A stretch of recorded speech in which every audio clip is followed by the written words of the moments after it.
भैया, जिस आप अपने इस घर को घर मान रहे हैं, ये घर नहीं, एक धर्मशाला है। अब आप कहेंगे महाराज ये तो हमारा घर है, इसे आपने धर्मशाला कैसे कह दिया? ऐसी एक कथा आती है। एक कथा आती है कि जो है दत्तात्रेय जी थे। दत्तात्रेय जी थे तो वो क्या है कि उस घर के गुरु थे, लेकिन एक राजा था, तो जब वो उसके पिताजी खत्म हो गए तो वो अपना मनमाना हो गया, बुरे गंदे आचार करने लगा, धन का दुरुपयोग करने लगा। दत्तात्रेय जी को देखा नहीं गया। जब दत्तात्रेय जी को, संत को, महात्मा महाराज जी को जब नहीं देखा गया तो उन्होंने एक दिन भिखारी का रूप बनाया, और भिखारी का रूप बना के फटे चिथे कपड़े पहन करके और उसके महल में प्रवेश किया। और महल में प्रवेश करके जाके राजा का जो सैन्य कक्ष था उसी में जाके बैठ गए। राजा ने जैसे देखा, अरे इतने सैनिक लगे हुए, इतने द्वारपाल लगे हुए, और ये भिखारी आकर के कैसे मेरे सैन्य कक्ष में आ गया? किसी ने रोका नहीं इसको। राजा भागते हुए महात्मा जी, जो भिखारी रूपी जो महात्मा थे, पहुंचे। अरे भिखारी, तेरी इतनी हिम्मत, तू मेरे सैन्य कक्ष में आ गया? तब ये संत महाराज भिखारी का रूप धारण किए थे। उन्होंने कहा, राजन ये तो एक धर्मशाला है, इसलिए मैं चला आया। राजा बोले, तुम्हारा दिमाग ठीक ठाक है? ये धर्मशाला है कि मेरा महल है? ये मेरा सैन्य कक्ष है। तो भिखारी रूप महात्मा जी ने कहा कि आपके पहले ये किसका महल था? उन्होंने कहा, हमारे पिताजी का। पिताजी कहां गए? चले गए, स्वर्गवास हो गया उनका। पिताजी के पहले किसका था? बोले दादाजी का था। दादाजी कहां गए? बोले वो भी चले गए, स्वर्गवास हो गए। बोले दादाजी के पहले किसका था? अरे बोले इतने सवाल क्यों कर रहे हो? अरे बोले हम पूछते हैं कि किसी न किसी का तो होगा, शुरू से तुम्हारा तो होगा नहीं, पहले किसी का होगा, फिर और किसी का होगा, फिर तुम्हारा आया। तो बोले तुम्हारे दादाजी के दादाजी?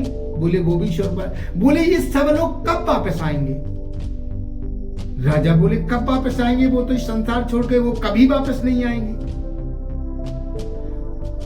तब संत रूपी जो भिखारी थे, उन्होंने कहा कि जो आया, रुका और चला गया, और दोबारा फिर वापस जिसको नहीं आना है, तो ये धर्मशाला नहीं और क्या है?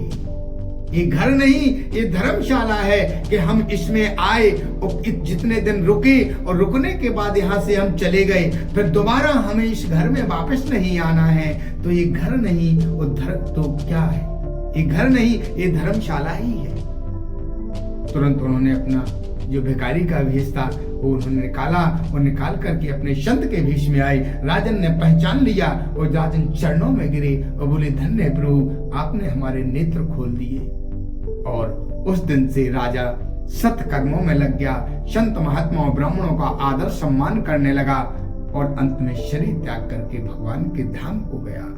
इसलिए भैया, हमें कभी अपमान नहीं करना चाहिए। इस संसार में हमारा कुछ भी नहीं है, सब कुछ परमात्मा का है, हमारा कुछ भी नहीं है। हम तो चंद्र दिनों के मेहमान हैं। जब तक जितनी चाबी भरी राम ने, उतना चले खिलौना। हम तो केवल परमात्मा के भेजे हुए हम एक मेहमान हैं, और जिस दिन हमारा समय पूरा हो जाएगा हम इस संसार से चले जाएंगे। इसलिए जीवन में जितना बने हम अच्छा करें। अगर हम किसी का अच्छा नहीं कर सकते तो उसकी बुरा करने का भी अधिकार हमारा नहीं है। अगर हम किसी का अच्छा नहीं कर सकते तो उसका हमें बुरा भी नहीं करना चाहिए। हमेशा हमें मधुर और मीठे वचन हमेशा हमें बोलना चाहिए। हमारे द्वारा कभी ऐसे शब्द मुंह से ना निकले जो किसी की आत्मा को ठेस पहुंचे, क्योंकि आत्मा ही परमात्मा का रूप होता है। इसलिए हमारा आचार अच्छा होना चाहिए, हमारा विचार अच्छा होना चाहिए, हमारे आचरण अच्छे होना चाहिए। हम कभी किसी को इस प्रकार के शब्द ना बोलें कि हमारी वाणी किसी को कठोर बाणों की तरह, वज्र की तरह व्यापे। इसलिए हमेशा मधुर और मीठे बोल बोले। हम इतना बड़ा भवन संपत्ति भी बनाते हैं, इसके बाद भी वो हमारी नहीं है, हमारी नहीं है, हमारे साथ कुछ भी नहीं जाता है।